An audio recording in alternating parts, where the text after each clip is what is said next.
welcome to Math Advice. In this video, I am going to explain hypothesis testing for large samples. Samples can be identified as small samples or large samples based on its size. Size of the sample is denoted by the letter n. If the value of n is greater than or equal to 30, then we set such type of sample as a large sample. On the otherwise, if the value of n is strictly less than 30, then we say that type of sample as small samples.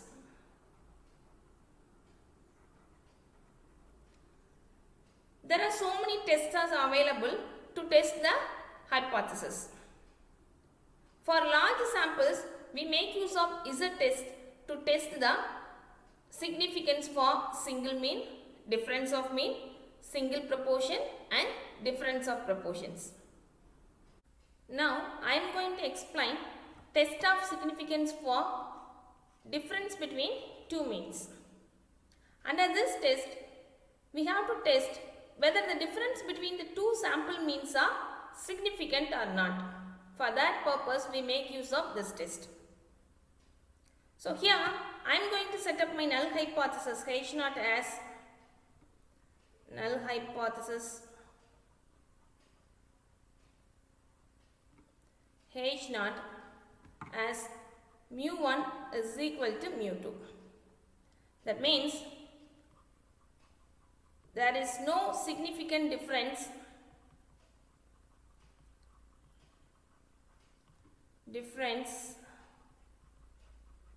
between two population means.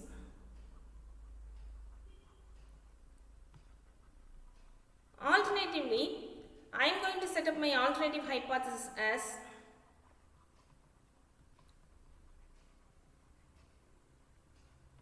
that is denoted by H1. It may be mu1 is not equal to mu2, or mu1 is less than mu2, or mu1 is greater than mu2. It depends upon the situation of the problem given to us. So either we have to choose the two-tailed test or one-tailed test. So based on the problem itself, we have to decide whether we have to follow two-tailed test or one-tailed test. So I have to set up the alternative hypothesis. Our test statistic used here is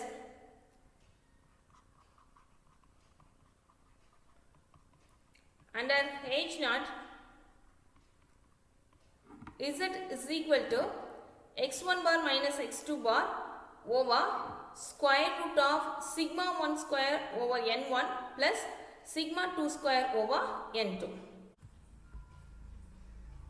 So before we move on to the test procedure, let us have a short look over one-tailed test and two-tailed test in detail.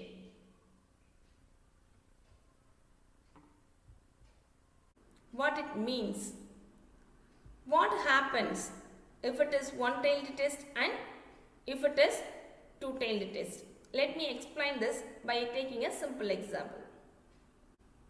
Let me take the two popular brands of car batteries produced by the two companies as A and B. Company A producing the car batteries with mean life mu1 using some standard process, whereas company B producing car batteries using some new techniques and gives the mean life as mu2. So here both of the companies producing the car batteries, whereas the mean life of first one is mu1 and the second one is mu2. The first company using some standard process to produce the car batteries, whereas company B uses some new techniques for producing car batteries. Suppose in my first case, if we want to test if the car batteries differ significantly, in such case my alternative hypothesis as mu1 is not equal to mu2. That means if the car batteries of the two companies differ significantly means my alternative hypothesis mu1 is not equal to mu2. Let me take the level of significance as alpha as 5%. Let me show you this by drawing a standard normal curve. It's a bell-shaped curve. This is for the center. So if it is 5%, definitely the critical region falls in two tails. So alpha by 2 is 5% over 2, you get 2.5%. So this is the region alpha by 2 that falls in two tails of the normal curve. That means alpha by 2 means 0.025 in decimals.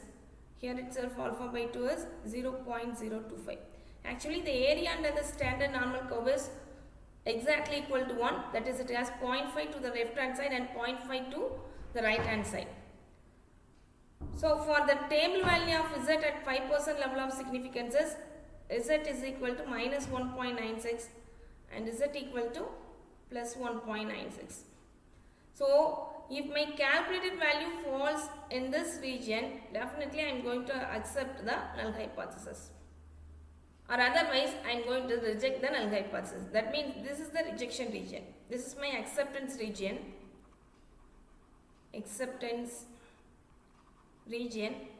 whereas these two shaded regions are my rejection region.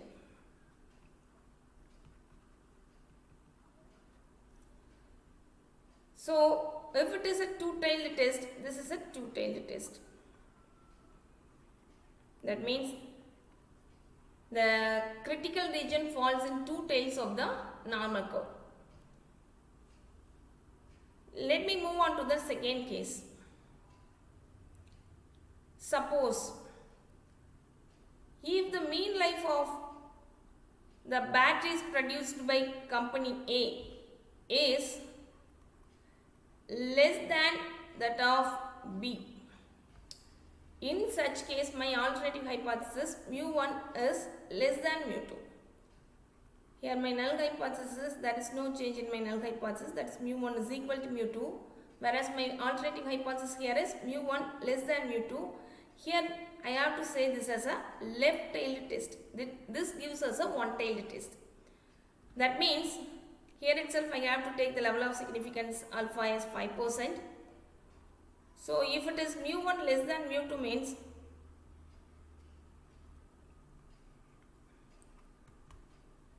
the 5%, that is the alpha value, that is the critical region, falls in only one side of the normal curve. That means 5% falls here, that is 0.05. So my rejection region falls in only one side of the curve. So this is my rejection region.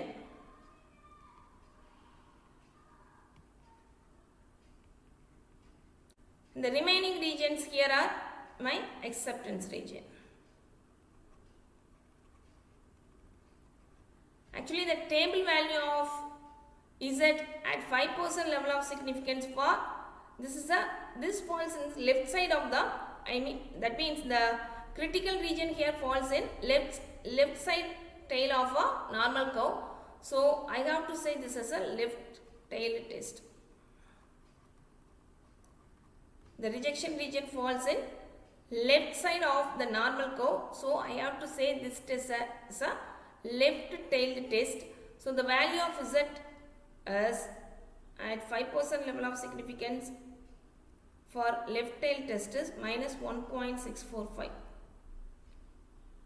So if my calculated value falls in this region means I have to accept, or otherwise I have to reject the null hypothesis H naught.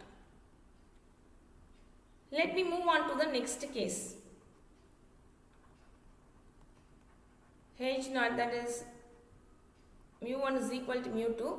Here I have to take my alternative hypothesis. Suppose if the mean life of the car batteries produced by company A is superior than that of B, then in such cases my alternative hypothesis mu1 is greater than mu2. Here itself I take the level of significance alpha as 5%. If it is like that,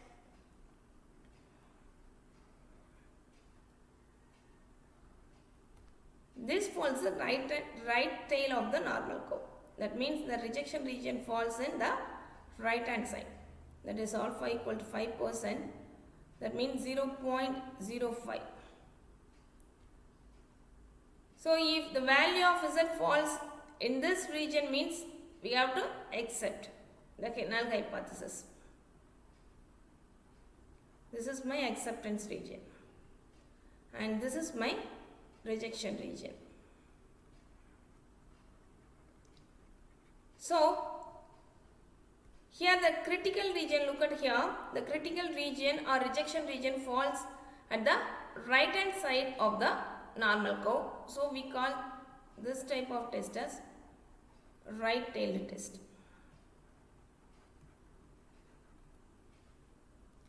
And also the value of table value of Z at 5% level of significance for a right tailed test is Z equal to plus 1.645. So if the values are, if it is plus 1, 0 or if it is negative something like that, we have to accept, or otherwise we reject the null hypothesis. So based on the problem itself, we have to decide whether we have to follow one-tailed test or two-tailed test for an alternative hypothesis. So it's based on the situation of the problem. So if there is no difference, means we have to take two-tailed test. If there is a difference, that is one is superior or inferior than the other, means we make use of lesser or greater value. Symbols like that. So based on that we have to choose the test, maybe of left-tailed or right-tailed test. So this is how we have to choose the test, that is of one-tailed or two-tailed. Now I am going to explain the test procedure used to test the significance of difference between two means. For that, my first step is I am going to set up my null hypothesis, which is denoted as H naught, which is mu1 is equal to mu2, which means there is no significant difference between the two population means. And my alternative hypothesis H1 as it is either mu1 is not equal to mu2, that is a two-tailed test, or mu1 is strictly less than mu2, or mu1 is strictly greater than mu2. It is a one-tailed test.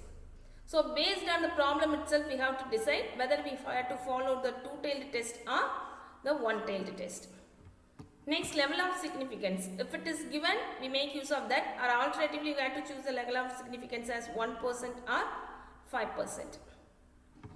Next, as test statistic as under the null hypothesis H naught, Z is equal to x1 bar minus x2 bar over square root of sigma 1 square over n1 plus sigma 2 square over n2.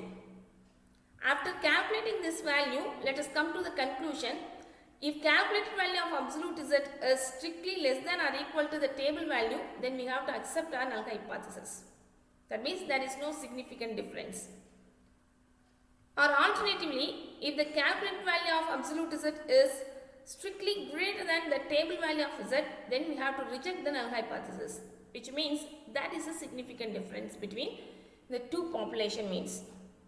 Let me now move on to an example and explain the procedure involved in Z test using one-tailed test in detail. The mean height of 50 female students who showed above average participation in college games was 68.2 inches with a standard deviation of 2.5 inches, while 50 female students who showed no interest in such participation had a mean height of 67.5 inches with a standard deviation of 2.8 inches. Test the hypothesis that the female students who participate in college games are taller than the other female students at 1% level of significance. First we have to write what is given in our problem. Given N1, that is 50. Number of students who showed interest in participate in college games is 50. Their mean height is given as, that is x1 bar is given as 68.2 with a standard deviation 2.5. So x1 bar is 68.2 and corresponding standard deviation for a sample we use S1. So S1 is equal to 2.5. Whereas another batch of students, that is our N2 is 50.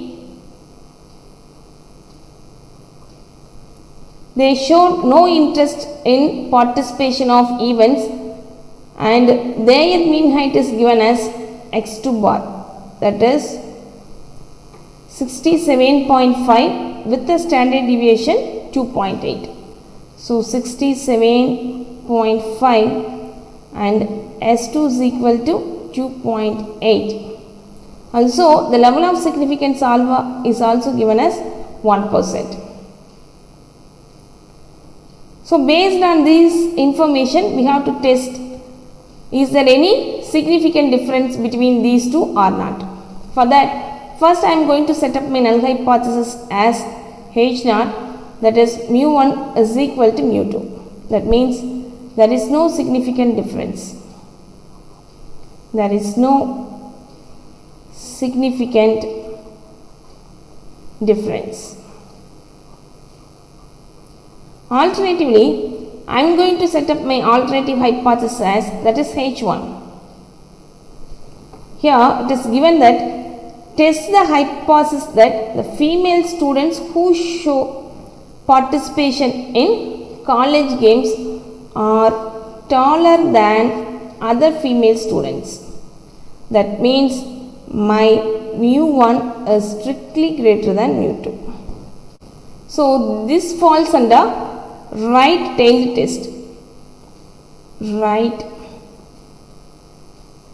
test, that is one-tailed test. Level of significance alpha, that is also given as 1%. Next we shall move on to our test statistic. Under the null hypothesis H0, Z is equal to x1 bar minus x2 bar over square root of sigma 1 square over n1 plus sigma 2 square over n2.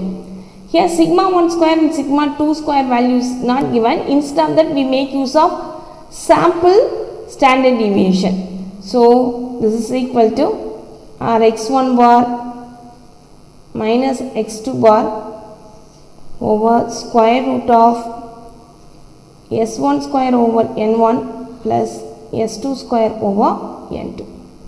Now substituting the values, x1 bar is 68.2 and x2 bar is 67.5.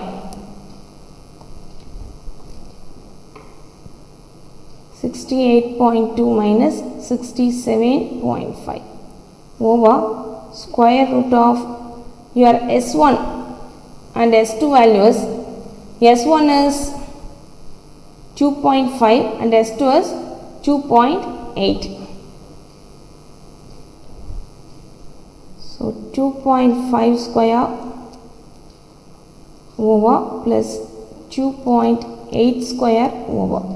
N1 and N2 both are 50 each. So by simplifying we get,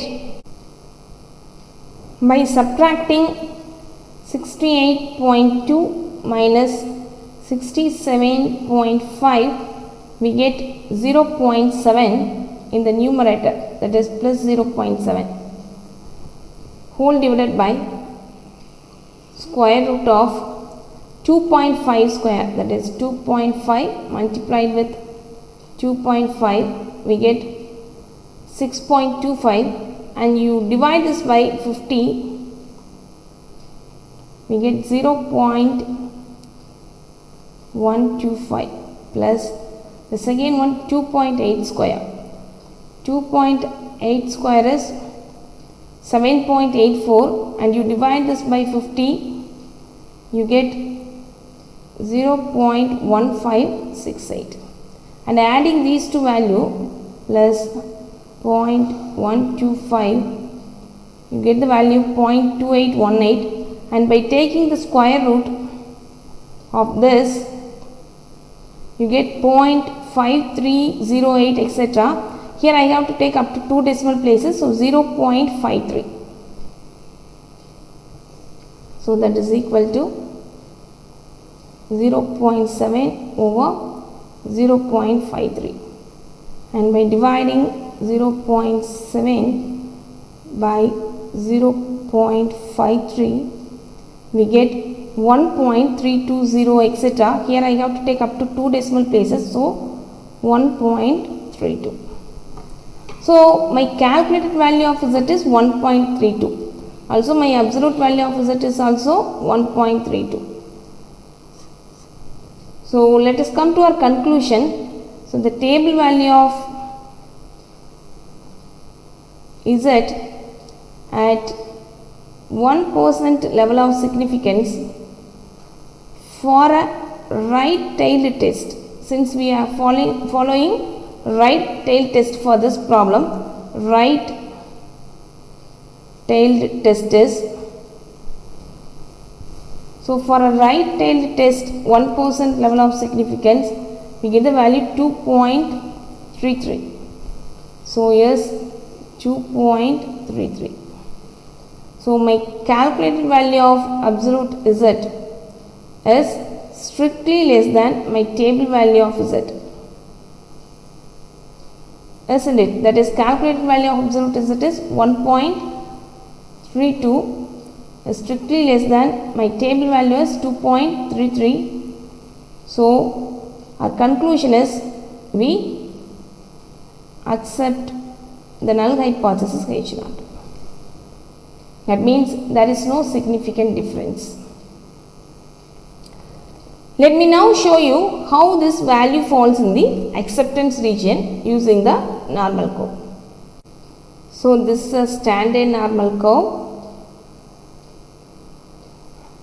Since we are following right-tailed test, definitely the rejection region, this is the center, definitely the rejection region falls on only one side, that is one tail of the curve, that is on the right hand side.